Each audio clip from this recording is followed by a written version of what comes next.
নমস্কাৰ সকলোকে। আজি আমাৰ ঘৰত এটা অনুষ্ঠান আছে। অনুষ্ঠানটো হ'ল আমাৰ চিজু গছ, আমাৰ যি বাথৌ ধৰ্মৰ আমাৰ যি চিজু গছডাল, আজি চিজু গছডাল আমাৰ এইখিনি জেগাতে ৰুব। এয়া অলপ আগতে স্ক্ৰীনবোৰ লগাই পিনে থৈ গৈছিলোঁ, বতাহৰ কোবতে চব এৰি গ'ল। এয়া আম গছ, আমাৰ মোৰ ৰুমৰ ফ্ৰণ্টতে আম গছডাল লাগিছে ধুনীয়াকৈ। এইফালে আমাৰ ঘৰৰ পিছফালে এয়া চিজু গছৰ কাৰণে জোৰ জা চলাই আছে, এয়া বাঁহ কাটি আছে। এইবোৰ বাঁহ যে কাটি আছে সৰু সৰুকৈ, এইবোৰো কিছুমান মহত্ব আছে। এই মহত্ববোৰ মই কৈ আছোঁ অলপ পিছত। গোটেইখিনি কাটি হওক, কাটি হোৱাৰ পিছত ভালকৈ মই দেখাই আছোঁ।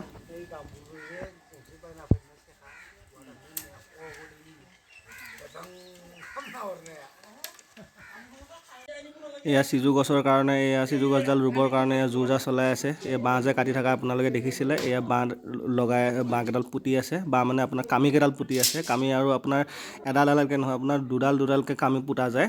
আপোনাৰ এই দুডালৰ মহত্ব আছে। আমাৰ এয়া খুৰাহঁতে আৰু এইফালে ভিনদেউহঁতে কামিবোৰ পুতি আছে।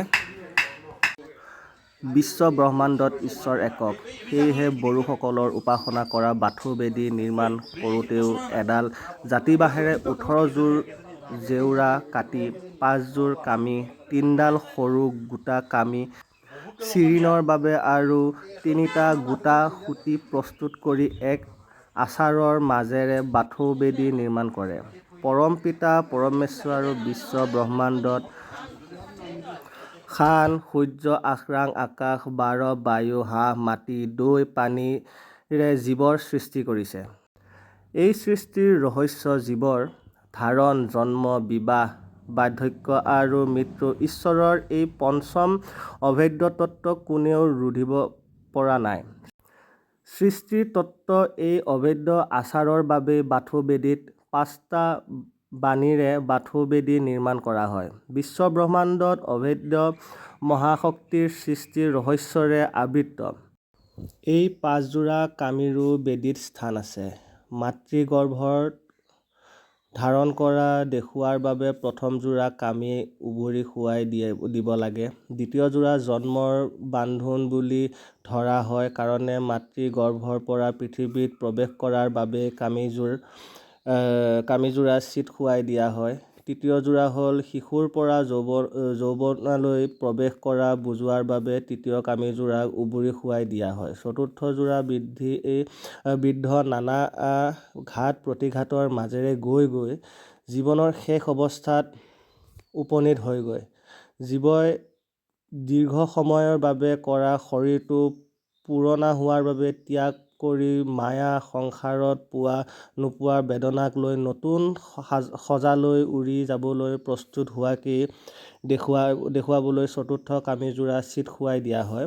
পঞ্চম যোৰা কামি হ'ল যাৰ মৃত্যু। পৃথিৱীত জন্ম লোৱা জীৱই এই আচাৰত প্ৰৱেশ কৰাৰ লগে লগে ইহ সংসাৰৰ ত্যাগ কৰি হাচিংপুৰী অৰ্থাৎ পাতালপুৰীলৈ প্ৰস্থান কৰা বুজায়। সেয়েহে এই পঞ্চম যোৰা কামি উভৰি শুৱাই দিয়া হয়।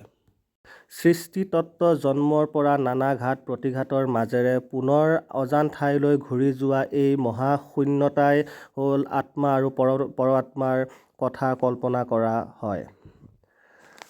স্বৰ্গ, মৰ্ত্য, পাতাল এই ত্ৰিলৈক্যতেই আত্মা আৰু পৰমাত্মাই গতি কৰি থাকে। তাকে বুজাবৰ বাবে বাথৌ বেদীত আৰু 3টা সৰু গোটা মিহি কামি দি মুখখনি মৰা হয়।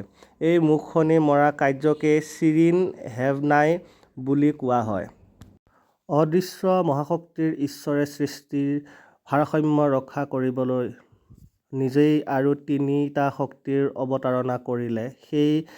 সেয়ে হ'ল সৃষ্টিকৰ্তা, পালনকৰ্তা, সংহাৰকৰ্তা। এই 3 মহাশক্তিক বুজাবৰ বাবে ডাও থু বিশাৰ দুইফালে এটাকৈ আৰু ঠিক পূব দিশত মাজবেৰত এডাল মুঠ 3ডাল খুঁটি দিয়া হয়। আপোনালোকে যে এই তলৰ পৰা ওপৰলৈকে যে ওপৰখিনি আপোনাৰ অকণমান মেল খুৱাই দিয়া গৈছে যে সেইটো মানে আপোনাৰ গিৰিয়েক ঘৈণীয়েকক বুজাইছে আপোনাৰ যে প্ৰথমে আপোনাৰ একেলগে থাকিব বিবাহৰ সময়ত যে কোনো একেলগে মৰিবলৈ নোৱাৰে